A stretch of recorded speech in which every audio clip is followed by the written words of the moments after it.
Now, before installing the system, the first thing you want to do when you get it is rock. You want to rock the bottles.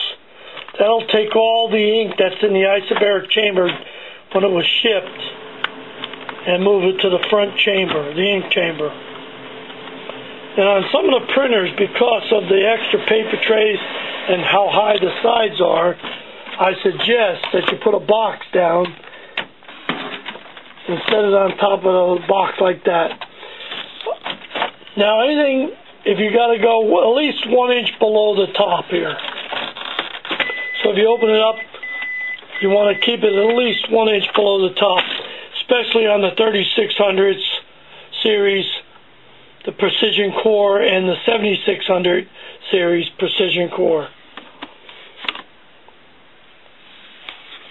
Now, after you rock the bottles and then you install the system, you want to make sure that you open up the front of the ink tank and open up the small air plug holes. I'll show you that in a minute. Now, to install a system, you want to go to Setup. You want to go to Ink Levels.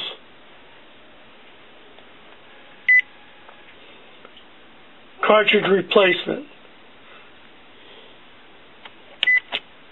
This way it'll move the cartridges over to the cartridge change position.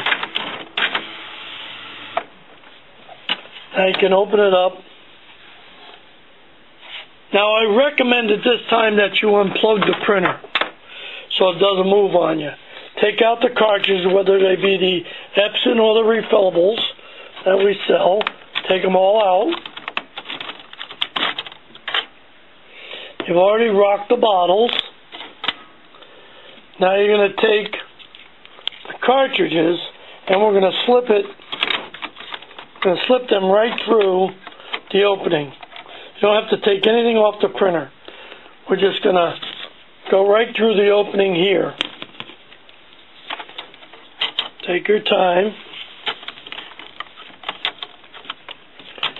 It's going to go right on through. You don't have to take anything off. And then we're going to snap it down. To hear all the clicking. There's a click.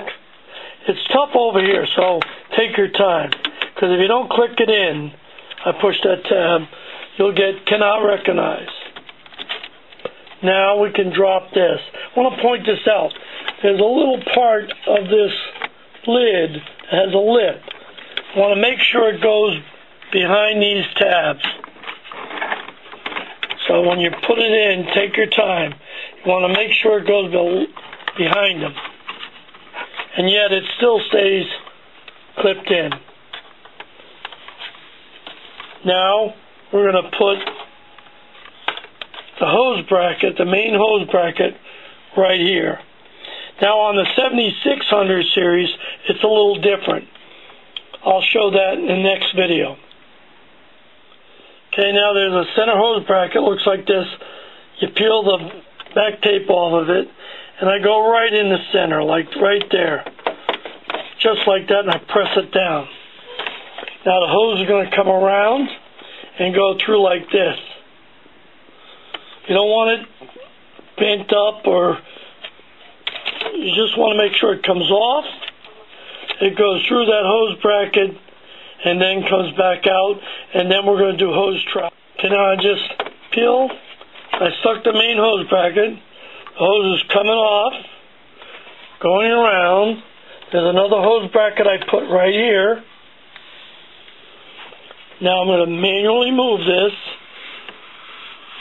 That looks good. You don't want it too tight or too loose. That's it. We're done. That's how simple it was. Now, we got to make sure that we open this up and those. Okay, now I opened up the ink tank, and now we've got to open up the little vent plugs in the back of the isobaric chamber. Don't open up the front, just the back. That's always got to be open. They always got to be open when you're using the system. That's it. That's how simple it was. Now I'm going to go and plug it in and turn it on. Now on the 7600 is identical. The only difference is we use a different hose bracket. Okay, now the system's in. I've done hose travel. I've plugged everything back in. I put the jumper plug in that interlock so it thinks the lid is closed all the way. Let's turn it on. Now you should get an error code because we unplugged it and now we plugged it back in. And if the cartridges are not in correctly, you can get an error code. Printer error, turn the printer off, turn it back on. Sometimes you'll see that. Now after that error code, it says the printhead nozzles may be clogged. I'm going to say OK because I want to prime the system up. So you're going to push on OK. Cannot recognize the following cartridges. That's because I may not have them snapped in correctly. So let's hit proceed. Put your hands on the side. Now that's when you want to remove the interlock jumper. Then it's going to think you opened at the top. And the cartridges are going to move over. This is common, so you're going to see this. So you want to open up this and make sure that you're clicking down these plugs. Now the top one is the one there, the magenta. See, I just clicked it all down. I want to make sure when I shut it that they don't hit on the tabs. Now this goes the same if you had pigment ink, dye-based ink, or sublimation ink. Doesn't matter. I press check. Now I've got to put this lid plug back in. Going to check cartridges. Let's see if I get any more error codes.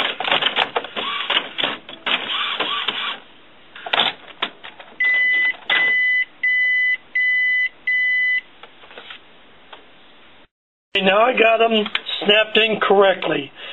Now it's going to say that you've not installed genuine Epson cartridges. That is correct. So you want to say proceed. Proceed. Keep doing this till you get through all the codes. Yes, you want to continue to use it. Close the scanner unit. That means this plug is not down in. See? So you want to make sure that you get the plug back down in there. Now you get no more error messages. That's it. That's how simple it was to install our CIS auto refill system.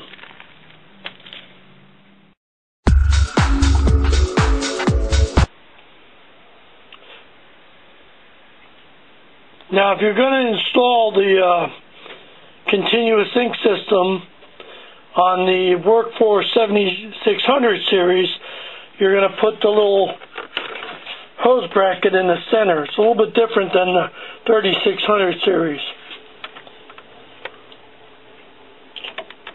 The hose is going to come out, wrap around, and come back out. Now on that printer, because there's extra trays, you've got to lift the CIS up. But the only difference is we're using a different type of hose bracket here than on the